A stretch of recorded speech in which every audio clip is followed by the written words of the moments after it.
మహేష్ బాబు, రాజమౌళి దర్శకత్వంలో SSME 29 working title తో pan India cinema తెరకెక్కుతున్న సంగతి తెలిసిందే. గుంటూరు కారం సినిమా తర్వాత ఏడాది ఖాళీగానే ఉన్న మహేష్ బాబు తన లుక్ ను చాలా మార్చుకున్నారు. రాజమౌళి సూచన మేరకు చాలా హెయిర్ స్టైల్స్ ను ప్రయత్నించారు. చివరకు రాజమౌళి ఈ సినిమాలో మహేష్ బాబును ఏ లుక్ లో చూపిస్తాడో అని అభిమానులు ఆసక్తిగా ఎదురు చూస్తున్నారు. మే నెలలో కృష్ణ జయంతి ఉంటుంది. ఆ సమయంలో ఏమైనా సినిమా అప్డేట్ ఉంటుందేమో చూడాలి. సమ్మర్ హాలిడేస్ తర్వాత జూన్ 2వ వారంలో మళ్ళీ షూటింగ్ ప్రారంభం అయ్యే అవకాశాలు ఉన్నాయి. ఆ సమయంలో వారణాసి సెట్ లో చిత్రీకరణ ఉంటుందని తెలుస్తోంది. విదేశీ షెడ్యూల్ సైతం ఉంటుందట.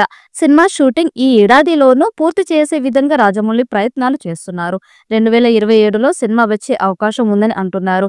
1000 కోట్లతో ఈ సినిమా తీస్తున్నట్లు సమాచారం. 300 కోట్ల టార్గెట్ తో ఈ చిత్రం రానుంది. త్రిబుల్ ఆర్ తర్వాత రాజమౌళి చేసిన భారీ చిత్రం ఎస్ఎస్ఎంఈ 29.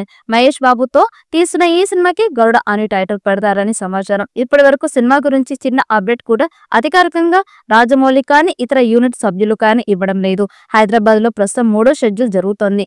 ఈ షెడ్యూల్లో మహేష్ బాబు, ప్రియాంక చోప్రాలపై కీలక పాట చిత్రీకరణ చేస్తున్నారని సమాచారం అందుతోంది. ఈ పాట చిత్రీకరణకు రాజమౌళి దాదాపు వారం నుంచి 10 రోజుల సమయం తీసుకున్నారని తెలుస్తోంది. రాజమౌళి సినిమాలోని పాటలు కూడా చాలా గ్రాండ్ గా ఉంటాయి. అందుకు తగ్గట్టుగానే ఈ పాట ఉంటుందని తెలుస్తోంది. ప్రస్తుతం హైదరాబాద్ శివార్లో ఈ సినిమా కోసం ఓ పాట తెరకెక్కిస్తున్నారు.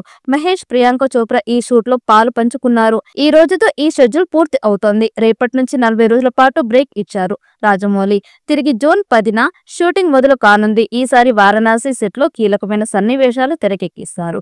ఈ సెట్ కి సంబంధించిన పనులు ఇప్పుడు శరవేగంగా సాగుతున్నాయి. పృథ్వీరాజ్ సుకుమారన్ ప్రతినాయకుడిగా నటిస్తున్న సినిమా ఇది. కీరవాణి సంగీతాన్ని సమకూరుస్తున్నారు. నానా పటేకర్ ఓ కీలకమైన పాత్ర పోషిస్తున్నట్టు వార్తలు వచ్చాయి. ఈ వీడియో మీకు నచ్చినట్లయితే లైక్ చేయండి, షేర్ చేయండి. మరిన్ని అప్డేట్ కోసం మన ఛానల్ ని సబ్స్క్రైబ్ చేసుకోండి. ఈ వీడియోపై మీ అభిప్రాయాన్ని కామెంట్ బాక్స్ లో కామెంట్ చేయండి. నోటిఫికేషన్ కోసం పక్కనున్న గంట సింబల్ని గట్టిగా నొక్కండి.